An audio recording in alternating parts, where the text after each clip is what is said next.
बच्चों, study with Sony ma'am के class में आपका फिर से स्वागत है।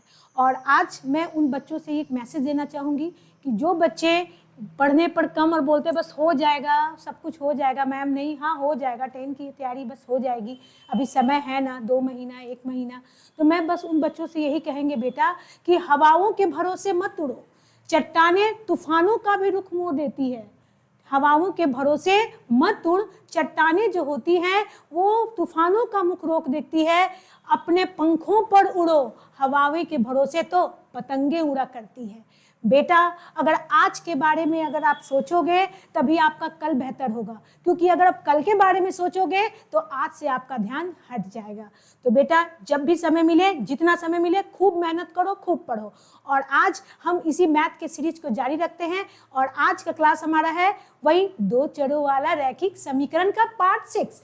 आज मैं आपको बताऊंगी कुछ एमसीक्यू क्वेश्चन जो आपके आगामी बोर्ड के लिए, जो बच्चे यूपी बोर्ड, झारखंड बोर्ड या फिर बिहार बोर्ड की तैयारी कर रहे हैं, इसके अलावा जो बच्चे कॉम्पिटिटिव एग्जाम यानी रेलवे, एसएससी या तैयारी कर रहे हैं, तो उनके लिए भी ये क्लास एक अच्छा मार्गदर्शन रहेगा। ठीक है बेटा, तो उस क्लास के लिए हम लोग स्टार्ट करते हैं और हमारा क्लास स्टार्ट होता है। चलिए शुरू करते हैं हम लोग। सबसे पहले हम लोग क्लास स्टार्ट करने से पहले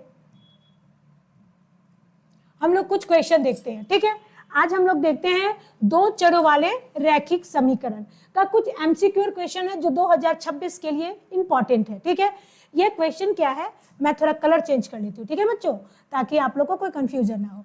ये क्वेश्चन ये पूछा कि यदि x बराबर 2 है, y बराबर 3 है, तो समीकरण 2x + y बराबर यहाँ पर k है। ठीक है, ये क्या है, k का एक हल हो तो k का मान ज्ञात कर, यानी कि आपको k निकालना और k का ये आंसर, ये चारों में से क्या होगा। ठीक है बेटा, तो सबसे पहला बहुत सिंपल क्वेश्चन है। आप यहाँ पर क्या लिखोगे, 2x + y बराबर क्या है, k। आपका 2 का 2 लिखोगे, x का वैल्यू ऑलरेडी क्वेश्चन में दे दिया है, क्या है 2, आ जाओ 2, x के नीचे आ गया 2, और प्लस y के वैल्यू क्या है 3, और आपका k का k लिख देंगे, 2 2 जा 4 प्लस हो गया 3 बराबर क्या हो गया k। अब हम लोग 4 और 3 को जोड़े तो कितना हुआ 7। तो प्यारे बच्चों k का मान हमारा क्या निकला 7। ऑप्शन 1 होगा नहीं, ऑप्शन 2 होगा नहीं, ऑप्शन 3 होगा नहीं, ऑप्शन 4 होगा, k बराबर 7। ठीक है बेटा, ये समझ में तो आई क्या ना, बहुत सिंपल था, कुछ नहीं, x और y का वैल्यू दिया गया और दिया गया समीकरण, उसको पुट करके आपको बस k m a कुछ भी लिख सकता है, उसके वैल्यू को आपको निकाल लेना है। ठीक है, अगला क्वेश्चन आते हैं।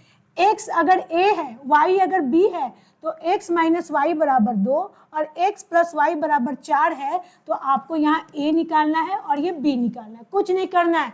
क्वेश्चन लिखो भाई, क्या लिखा है भाई, x - y बराबर क्या है 2 और आपका x + y बराबर क्या है आपका 4। किसी विधि का यूज करके आप x y का वैल्यू निकाल लो।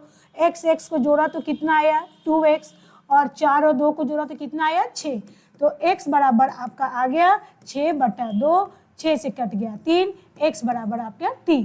अब हम लोग कोई भी समीकरण में निकाल लेते हैं। x - y बराबर मेरा क्या है 2, x के जगह पर 3 रखते हैं, -y बराबर 2। अब ये 3 +2 इधर आ गया तो क्या हो गया -2, और -y चला गया तो क्या हो गया +y। 3 में 2 जाएगा a, y बराबर 1।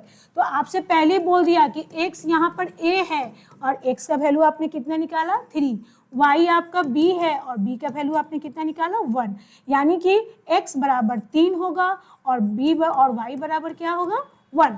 तो देखते हैं कौन ऑप्शन होगा इसमें, 3 5 5 3 नहीं, आपका ऑप्शन 3 3 और 1। तो उम्मीद करेंगे कि एमसीक्यू आएगा, क्योंकि बेटा बोर्ड में इस बार बहुत ज़्यादा एमसीक्यू आएगा और अगर एमसीक्यू पर आप अच्छा सही करोगे तो आपका जो रेटिंग स्कोर है वो बहुत ज़्यादा आगे बढ़ जाएगा। ठीक है, चलिए कुछ और क्वेश्चन पर हम लोग ध्यान देते हैं, हम लोग कुछ और क्वेश्चन देख लेते हैं। क्वेश्चन, हाँ कुछ क्वेश्चन और देख लेते हैं। ठीक है बेटा, k का मान आपको निकालना है, जिसमें k के किस मान के लिए रेखा युग्म 8x + 5y बराबर 9 है और kx 10y बराबर 15 है। लेकिन इसमें क्वेश्चन क्या कह दिया, असंगत है, असंगत है। इसके पहले वाले क्लास में मैंने बताया था, आप लोग पार्ट 1 देख लेना। इसमें असंगत का मतलब a1/a2 इस बराबर है b1/b2 और बराबर नहीं है c1/c2, तब हम कहते हैं कि हमारा क्या है असंगत है। क्लियर है बेटा? तो यहाँ पर आप देख लो, आपका इक्वेशन है 8x है, 5y है, बराबर क्या है 9। तो ये आपका a1 है, ये आपका b1 है और ये आपका क्या है c1। तथा दूसरा क्या दिया हुआ है, kx है, 10y है और क्या है 15। तो ये आपका हो गया a2 और a2, ठीक है। ये आपका हो गया b2 और ये आपका हो गया c2। अब हम लोग फॉर्मेट पे बैठाते हैं। फॉर्मेट हमारा क्या था, a1 बटा a2 इस बराबर है b1 बटा b2, ठीक है। तो a1 का वैल्यू क्या लेंगे, बोलो बच्चों 8, और a2 का वैल्यू क्या लेंगे k, b1 का वैल्यू क्या लेंगे 5 और b2 का वैल्यू हम क्या लेंगे, b2 का वैल्यू क्या है 10। क्लियर है? अब हम लोग 5 से काट देते हैं, 5 दूनी 10, यानी कि एक लाइन हम नीचे से ड्रॉ कर देते हैं, है ना, ओपन यहां बना देते हैं बेटा, ठीक है। ये कट गया, तो 5 से कट गया, तो ये मेरा कितना आ गया 2। क्लियर हो रहा है? नहीं होता होगा क्लियर, हम जानते हैं क्लियर नहीं हो रहा है। यहाँ पर लिख देती हूँ 10, ठीक है। अब क्लियर हो रहा है ना 2, ठीक है। अब आपके पास क्या आया 8/k और 1/2। अब आपने क्रॉस मल्टीप्लाई कर दिया, तो k बराबर क्या हो गया 8 गुना 2, यानी k का वैल्यू कितना निकला 16। तो राइट आंसर आपका हो जाएगा 16। तो राइट आंसर क्या हो गया 16, ठीक है। तो उम्मीद करेंगे बेटा तो समझ में आ गया होगा। एक क्वेश्चन और हम लोग देख लेते हैं, वीडियो थोड़ा लंबा रहेगा, थोड़ा पेशेंसफुल देखना है आपको। देखिए अनंत हल है, अनंत हल यानी कि आपका जो है a1 बटा a2 बराबर है b1 बटा b2 और बराबर है c1 बटा c2, ठीक है। तो आपके पास क्या है cx है और cx है और आपके पास क्या है -y है और बराबर क्या है 2। तो ये आपका है a1 और यहाँ कुछ नहीं तो समझ लो ये b1 और ये वैल्यू आपका हो गया c1, ठीक है। प्यारे बच्चों एक और है 6x है, 2y है, बराबर 4 है। तो ये आपका है a2, ये आपका है b2 और ये आपका क्या है c2, ठीक है। अब लिखते हैं a1 बटा a2, b1 बटा b2, तीनों इक्वल है तो कोई भी दो ले लेते हैं।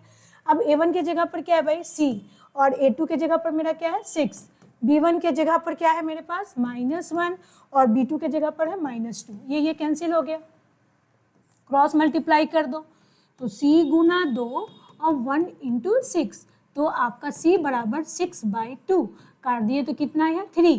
तो c का वैल्यू कितना है 3 और 3 हमारा जो है आपका इनमें से कोई दिया ही नहीं है।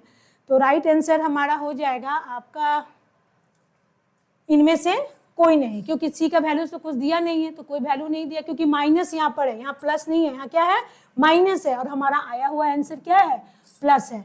तो इसलिए c का वैल्यू जो हो जाएगा बेटा आपका इनमें से कोई नहीं, ठीक है। तो मैं उम्मीद करूंगी कि आप इसी तरह से हमारा ये वीडियो का जो दो रैखिक समीकरण जो वीडियो है जो पार्ट बाय पार्ट में बना रही हूँ, आप इस वीडियो में जुड़े रहोगे तो आपका चैप्टर 3 बहुत इजीली तरीके से मतलब कि क्लियर हो जाएगा। और बेटा एक छोटा सा मैम का काम करना है जो आप हमेशा से करते आ रहे हो कि मैम की वीडियो को अधिक से अधिक लाइक और सब्सक्राइब करो ताकि घर बैठे भी बच्चों को इस वीडियो का मदद मिल सके, ठीक है। तब तक के लिए बेटा गुड बाय, थैंक यू, अपना ध्यान रखो, खूब पढ़ो और आगे बढ़ो।